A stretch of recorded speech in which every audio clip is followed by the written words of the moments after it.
When I tell people that I used to be a paranormal investigator, one of two things usually happens. Either they laugh and dismiss the idea of ghosts entirely, or they lean in closer and ask the same question. What was the scariest thing that ever happened to you? I started hunting ghosts when I was a teenager. One of my earliest memories is sitting in the living room with my mother while she watched a television psychic claim he could communicate with the dead. My mother would laugh and call it nonsense, but I hung on every word.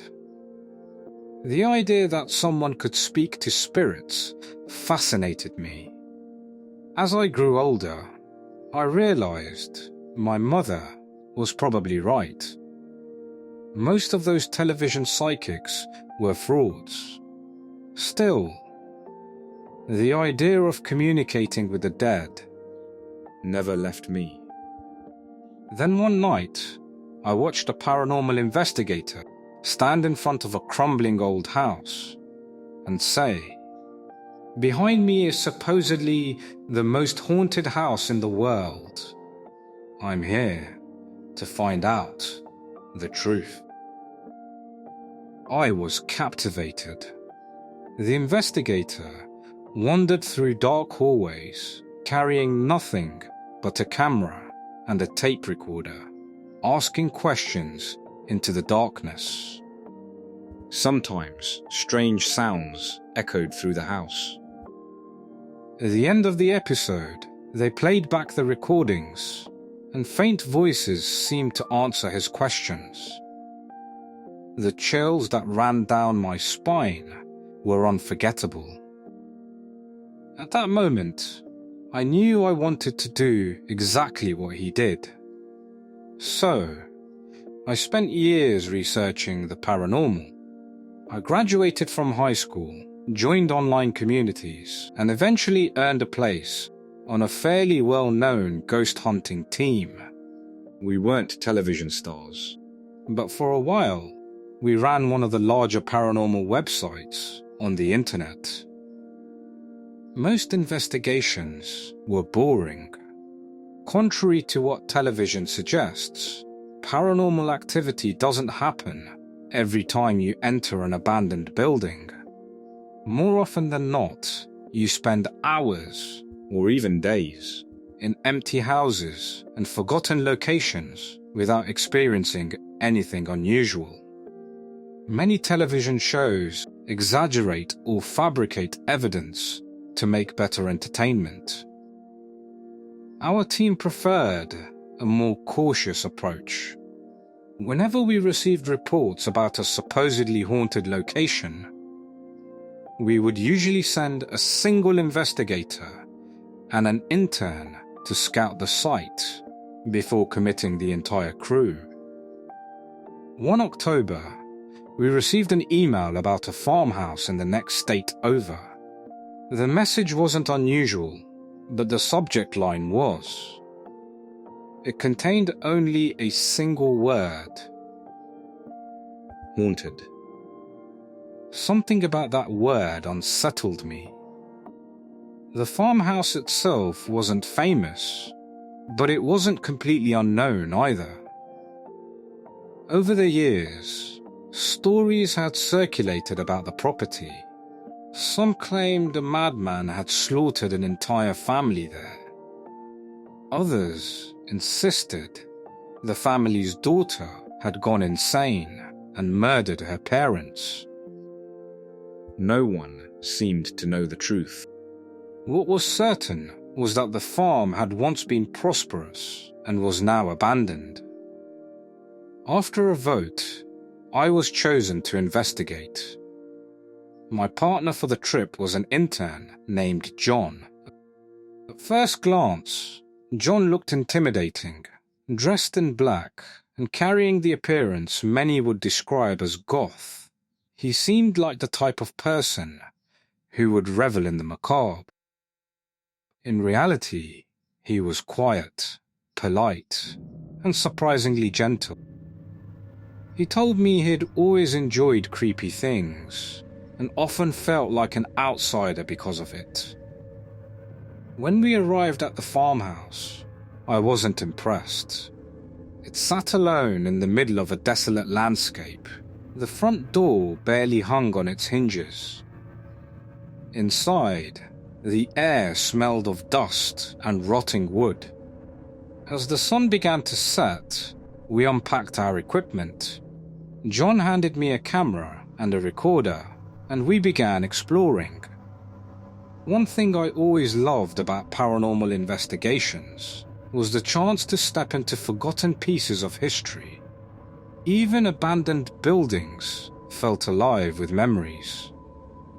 When darkness finally settled over the farmhouse, I asked John whether he'd rather investigate the attic or the basement. He shrugged. He didn't care. So I suggested he take the basement while I checked the attic. As I began traversing from room to room en route to the attic, I asked the occasional question, "Is anyone here? What is your name? How old are you? What happened to you?" By this point, I had already reached the ladder up to the attic. The attic was disappointing. A few empty wooden boxes sat in the corners. A small chair lay on its side beneath a tiny window. I set the chair upright and sat down for a moment to rest. That's when the feeling started. Experienced investigators often talk about sensing emotions in haunted locations. Whether it's supernatural or psychological, I can't say. But what I felt was panic. An overwhelming, irrational need to leave. Every instinct screamed that I shouldn't be there. I stood up immediately, descended the ladder, and hurried downstairs. "John?" I called. No answer. I called again. Silence. As I moved through the kitchen, a knot tightened in my stomach. When I reached the basement door, I shouted his name one final time. The door slammed shut directly in my face. I ran.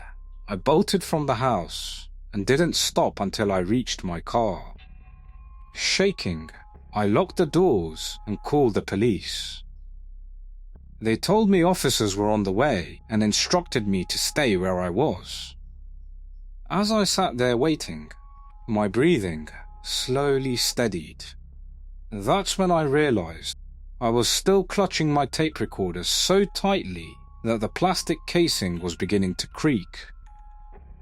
I rewound the recording and pressed play. My voice emerged from the speaker. "Is anyone here?" Then I heard something. A whisper. So faint I had to press the recorder against my ear. "Yes." "What is your name?" "John." "How old are you?" 17. "What happened to you?" "Killed in the basement." The color drained from my face. At the exact moment I had felt that overwhelming panic in the attic, the voice said something else. "Get out. It knows you're here." As the audio continued, I heard myself calling for John. I heard my footsteps approaching the basement. Then, just before the door slammed shut, I heard a single word. "Don't." I can't adequately describe what that moment felt like. Fear, confusion, and dread all collided at once.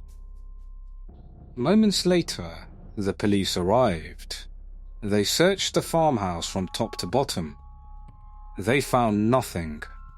No signs of forced entry, no evidence of an intruder, and no sign of John. The basement was cluttered, but otherwise empty. The officers took my statement and promised to keep watch in case he turned up. But deep down, I already knew he wouldn't. The next morning, I returned to our office and told the rest of the team everything that had happened. I handed over the recording and resigned on the spot. As I walked out for the last time, I left them with a warning. Never go to that house. If you do, you may never make it out again. If you are based in the UK and would like to enjoy freshly batch roasted coffee delivered to your door, visit vitalcoffee.co.uk and use the coupon code mrfreakystory to get 10% off from all products. I will leave a link in the description below.